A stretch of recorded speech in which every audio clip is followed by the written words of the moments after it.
Et bienvenue pour ces corrections des trois exercices qu'on n'a pas pu corriger avant les vacances. On va donc corriger le 29, 30, 31. Et donc les exercices corrigés sont ici en vert. Et à droite, enfin à votre gauche, on remarquera le petit bout de cours qui peut nous aider à chaque fois pour répondre aux questions. On est tout de suite parti pour le 29 sans plus tarder. On nous demande de déterminer la fonction dérivée de la fonction définie sur R.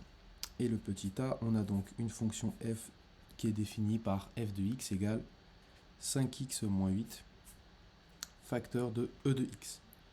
Alors, je regarde le cours. Dans quel cas je suis? Quelle opération sur les fonctions dérivables est présente? Eh bien, ici, c'est un produit. Donc, j'utilise la dérivée d'un produit UV qui est donné par la formule U'V plus UV'. Ça, c'est à apprendre par cœur, bien évidemment. Donc, je peux dire que f' de x, c'est la dérivée de 5x moins 8 fois e de x plus 5x moins 8 fois la dérivée de e de x. Autrement dit, je dois identifier qui joue le rôle de u, qui joue le rôle de v. Ici, en l'occurrence, u de x, c'est 5x moins 8 en bleu ciel, et e de x, v de x, c'est e de x en orange. Il faut calculer les dérivées de chacune de ces fonctions. On va le faire ensemble ici. Que vaut u' de x? Eh bien, la dérivée de 5x moins 8, c'est juste 5. Et faisons pareil pour v. Quelle est la dérivée de e de x?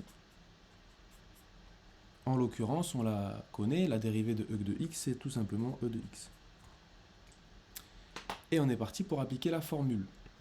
Donc je l'ai écrite une première fois en toutes lettres. On a donc u'v plus uv'. Si ça vous aide de l'écrire, écrivez-la avant de remplacer. Maintenant, u' c'est quoi? C'est 5 fois v, c'est ici, e de x, plus u de x, c'est 5x moins 8. Et attention, comme je vais faire un produit, eh ben, j'oublie pas les parenthèses, sinon tout est faux. Et v', c'est e de x. Ok, maintenant deux possibilités, soit vous êtes de la team je factorise, soit vous êtes de la team je développe, et à la fin j'essaie de simplifier. Là, essayons de factoriser dès à présent. On remarque e de x est en facteur dans les deux termes, donc je peux factoriser par e de x. Il est factorisé par 5 plus ce facteur-là, 5x moins 8. Alors, je peux simplifier maintenant. 5 plus 5x moins 8, eh bien, ça fait tout simplement moins 3 plus 5x. 5 moins 8 moins 3 et 5x, 5x. Et maintenant, de façon un peu plus agréable à l'œil, on réduit et on ordonne. Donc, moins 3 plus 5x, c'est 5x moins 3. Et voilà, on a fini pour le petit a. Voici la dérivée de f.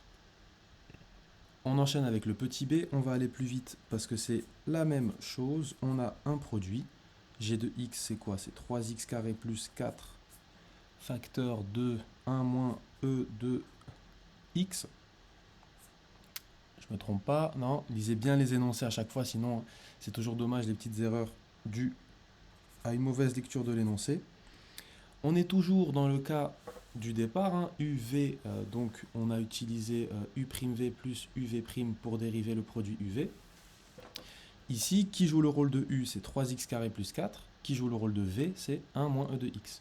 On applique la formule directement, je ne la réécris pas. La dérivée de 3x carré plus 4, c'est 6x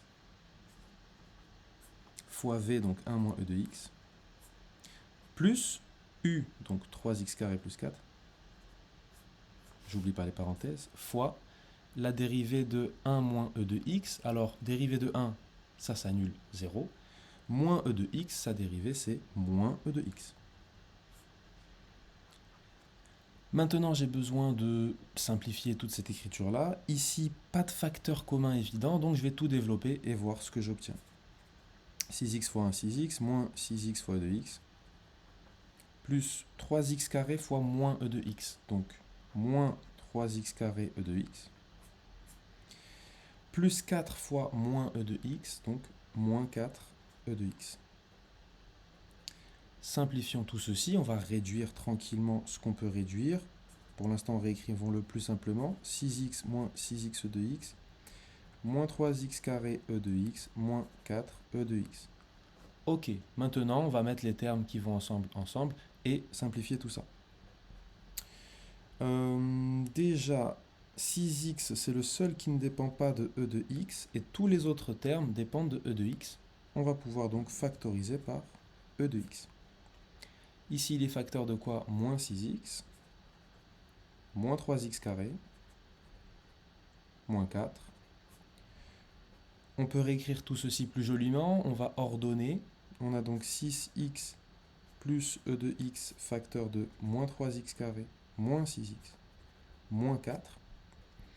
Et maintenant, comme on n'aime pas trop avoir moins 3x carré, moins 6x, moins 4, eh bien en fait on va factoriser par moins 1, ce qui va nous donner 6x moins e de x, facteur 2, et comme ça on n'a que des termes positifs. 3x carré plus 6x plus 4.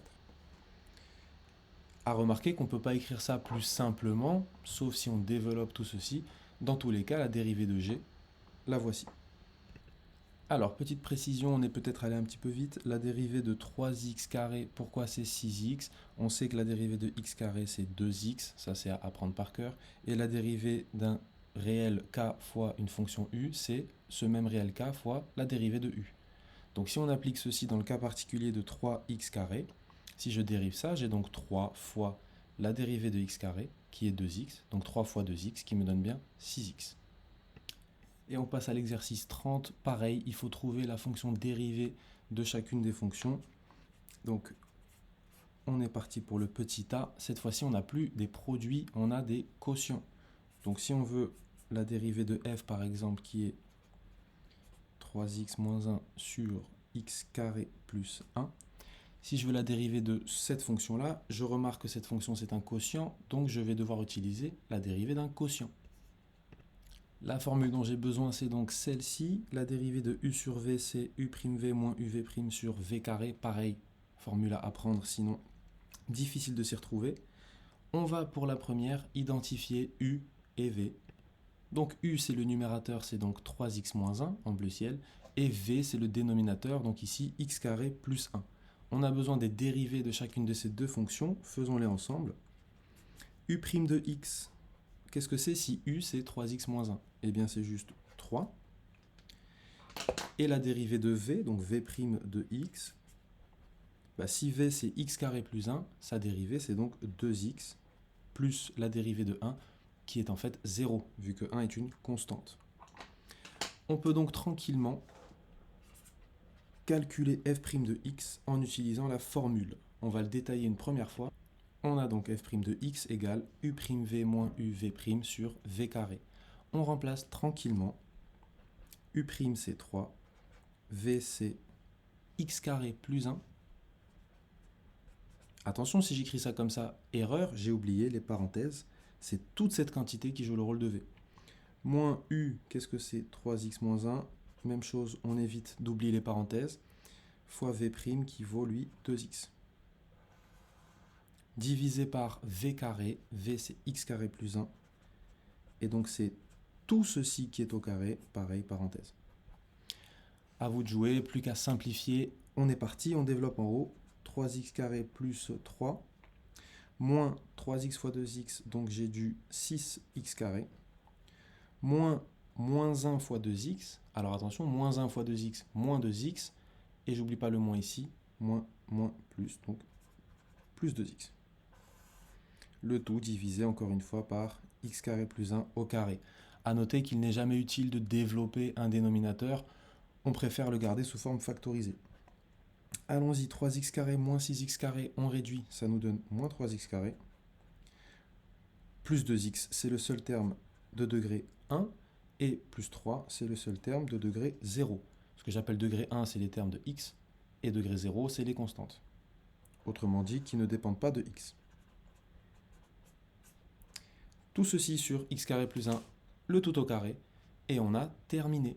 Effectivement, on ne peut pas factoriser le numérateur, on ne reconnaît pas ni de facteur commun, ni d'identité remarquable. Donc, on s'arrête là et on a la dérivée de f. On enchaîne donc avec le petit b. Maintenant qu'on a bien détaillé le a, on va aller un petit peu plus vite. On veut la dérivée de g de x qui est égale à 2 moins e de x sur e de x. Alors, que vaut g' de x? On rappelle, la dérivée d'un quotient, c'est u'v moins uv' sur v carré. qui joue le rôle de U, c'est 2 moins E de X. U', c'est donc moins E de X, fois V qui vaut E de X, moins U, donc 2 moins X, 2 moins E de X, fois V', donc la dérivée de E de X qui est E de X, et tout ceci sur V carré. V, c'est E de X, que je dois mettre au carré. Alors maintenant, on doit simplifier.